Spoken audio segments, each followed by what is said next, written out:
நீங்கள் இந்த கட்டமைப்பில் 4 அரிவாள்களை பொருத்தக்கூடியீர்களா? இது 18ஆம் நூற்றாண்டைச் சேர்ந்த ஒரு வழமையான புதிர் ஆகும். நீங்கள் பார்த்தபடி 2 அரிவாள்களை வைப்பதினால் மற்ற 2 அரிவாள்களுக்கு போதுமான இடம் கிடைக்கவில்லை. நீங்கள் அவைகளை பல்வேறு முறைகளில் ஒழுங்குபடுத்த முயற்சிக்கலாம். 3 அரிவாள்களை பொருத்த சில வழிகளை நீங்கள் கண்டுபிடிக்கலாம், ஆனால் பெரும்பாலும் கட்டடத்திற்கு பொருத்தவில்லை என்ற ஒரு அரிவாள் நீங்களே மீதியாகிவிடுவீர்கள்.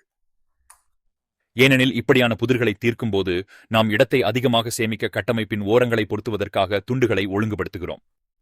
ஆனால் நாம் இவ்வாறு உண்மையில் செய்யும்போது புதிரை தீர்த்து முடிய மாட்டோம், ஏனெனில் புதிர்கள் பெரும்பாலும் நாம் பாரம்பரிய முறைகளுக்கு வெளியே யோசிக்க வேண்டும் என கோருகின்றன. அதனால் தீர்வு என்ன? நீங்கள் முதலில் ஒரு அரிவாளை இப்படியே வைக்க வேண்டும். இங்கே சில இடம் வீணாகிவிட்டதை நீங்கள் கவனிக்கப் போகிறீர்கள், ஆனால் அது சரி. மற்றொரு அரிவாளையும் இதேபோல் கட்டமைப்பின் மற்றொரு பக்கத்தில் வைப்போம். இப்போது மீதமுள்ள இடம் அரிவாளின் வடிவத்திற்கு ஏற்ப இணங்கியுள்ளது. நீங்கள் அவைகளை இங்கு வைக்கலாம் மற்றும் எல்லாம் சரியாக பொருந்தும். இந்த புதிர் உங்களுக்கு பிடிக்கிறதா?